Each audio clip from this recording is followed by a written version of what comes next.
네, 우리 하나님 말씀 이사야 62장 보겠습니다.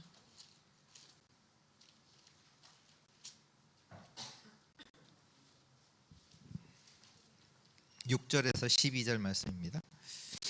이사야서 62장 6절에서 12절 우리 한 절씩 기도합니다. 예루살렘이여, 내가 너의 성벽 위에 파수꾼을 세우고 그들로 하여금 주야로 계속 잠잠하지 않게 하였느니라. 너희 여호와로 기억하시게 하는 자들아, 너희는 쉬지 말며.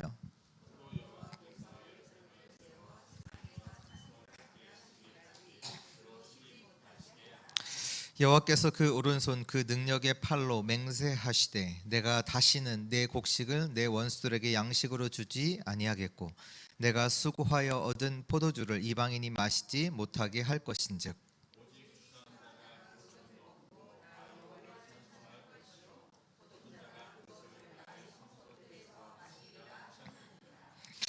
성문으로 나아가라 나아가라. 백성이 올 길을 닦으라. 큰 길을 수축하고 수축하라. 돌을 제하라. 만민을 위하여 기치를 들라.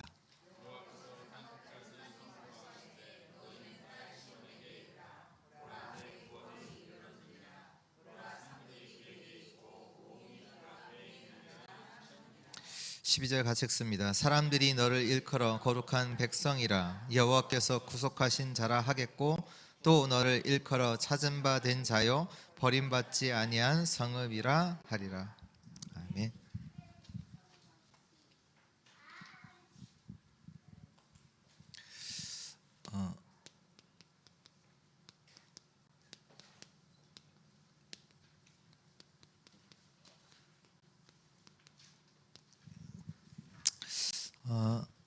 오늘 말씀에도 나와 있듯이요,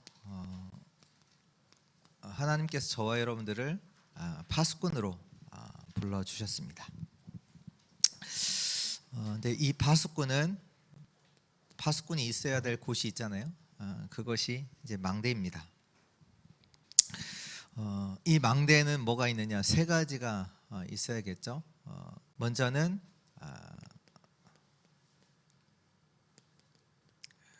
플랫폼. 플랫폼이 뭐냐라고 했을 때는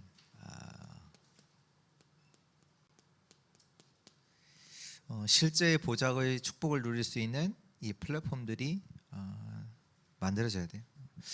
이걸 어떻게 만드느냐?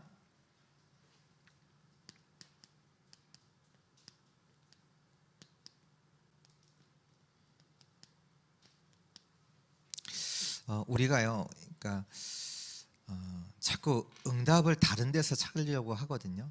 근데 진짜로 우리가 받아야 되는 응답은 보좌잖아요. 그렇다면 이것이라면 우리는 어디 있어야 되냐? 말씀과 기도와 그것을 누리는 현장의 축복, 그거 누려야 돼요. 항상 말씀을 떠나면 안 돼요. 말씀 속에는 우리가 절대적으로 누려야 되는 하나님의 것이 있단 말이에요. 근데 그 속에서 설계한다는 얘기는 그 속에서 하나님이 나한테 원하시는 그 하나님의 계획을 우리가 기도로서 계속 누리는 거죠. 그러면 그것이 반드시 현장을 살릴 것으로 나오게 돼 있어요. 보좌를 누릴 수 있는 플랫폼을 만들어야 돼요. 하나님의 그 보좌의 축복이 내게 임할 수밖에 없는 그 시스템이 내 안에 만들어져야 돼요. 내가 뭘 한다, 그거는 그 다음 일이에요. 영적 상태가 중요하다. 그러니까 그 보좌의 축복을 내가 누릴 수밖에 없는 그 시스템이 내 안에 만들어져야 돼요. 그리고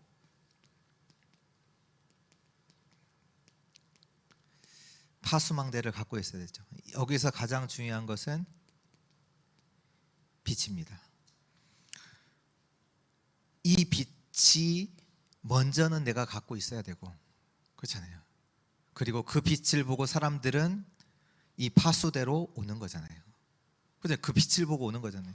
배들이 등대를 보고 거기에 따라서 가듯이 이 빛이 반드시 저와 여러분들 안에 있어야 되고, 그리고 그 빛으로 사람들이 몰려오는 거죠.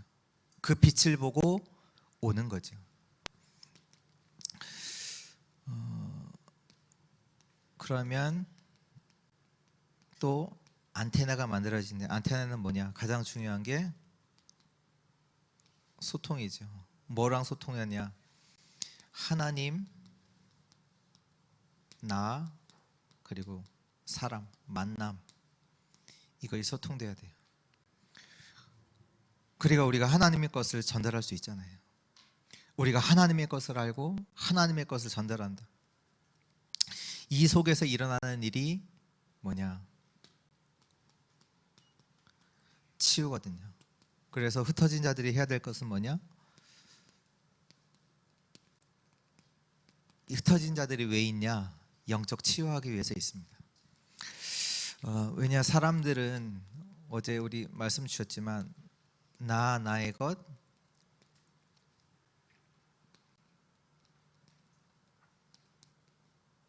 나의 현장으로 되어 있거든요. 이걸 바꿔야 돼요. 아무리 내가 능력이 있고 지식이 있어도요, 이대로 되느냐? 아니잖아요. 하나님이 모든 것의 주관자신데, 그리고 이것으로는 절대로 사단을 이길 수가 없어요. 저주재앙을 막을 수 없다니까요. 그래서 우리의 인생을 축복하시려고 하나님이 그리스도 보내서 하나님이 만드신 나, 하나님이 주신 나의 것, 하나님이 예비하신 나의 현장의 축복을 주시려고 하는 거죠. 그러니까 어떻게 보면 우리가 진짜 것은 다 놓치고 가짜 것을 붙잡고 결국 실패할 것을 두고 살아간단 말이에요. 그래서 완전히 바꿔야 되겠죠. 근데 이 영적인 치유를 하기 위해서는 그 어떤 사람을 두고 영적 치유하기 위해서는 뭘 먼저 해야 되냐면 영적으로 이해를 해야 돼요.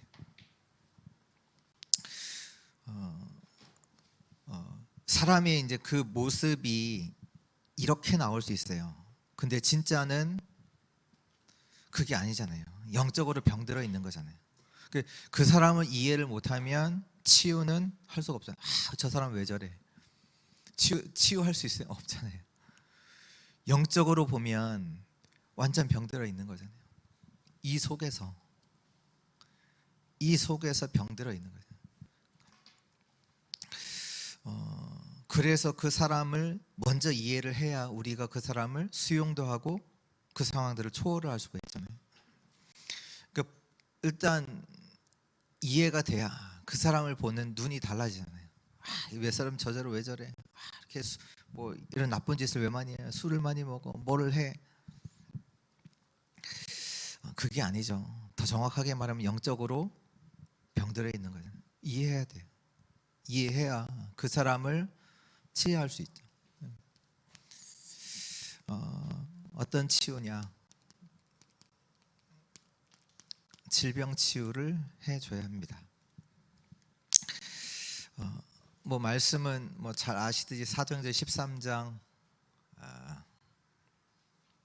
5절에서 12절, 사도 바울이 이제 갔던 현장이죠. 16장 16절에서 18절, 19장 8절에서 20절.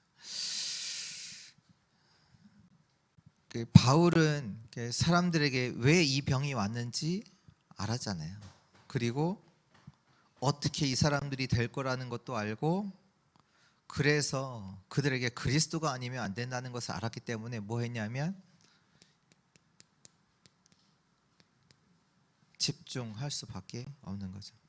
그러니까 실제적인 그리스도라는 내용을 가지고 어디에서는 3개월 동안, 어디에서는 2년 동안 그리스도의 이름을 가지고 집중해서 그들에게 전달하면,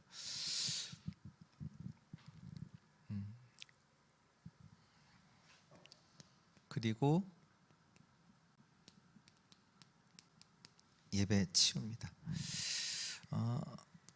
다시 말해서 뭐 사도 바울이든 베드로, 뭐 사도 요한, 다 서진을 통해서 그 하나님의 메시지를 계속 곳곳에 있는 제자들에게 보냈죠.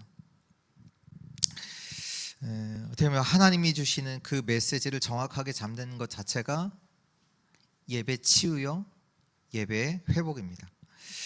우리는요, 이런 부분이 없으면 자꾸 뭔가 이제 된다, 안 된다 이렇게 보거든요.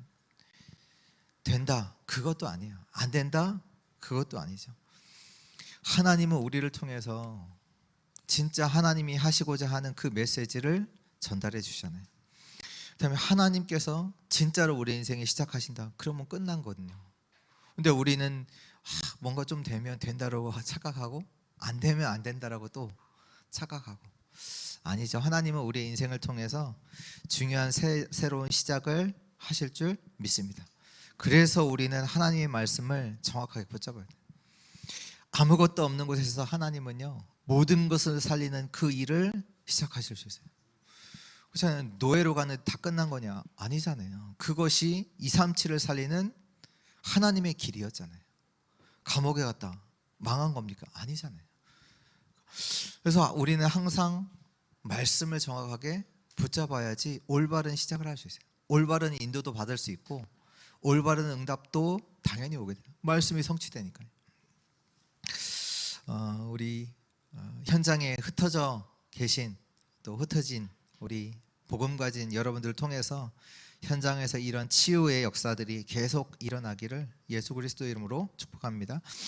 우리 같이 한번 기도하겠습니다. 오늘도 하나님께서 주신 참된 그리스도라는 참된 빛이, 생명이 우리 모든 주의 성도들에게 임하게 하시고, 정말로 그 빛이 현장에 전달될 만큼 정말로 빛의 파수 망대가 우리 안에 정말로 세워지게 하옵시고, 또 우리 교회가 그 망대에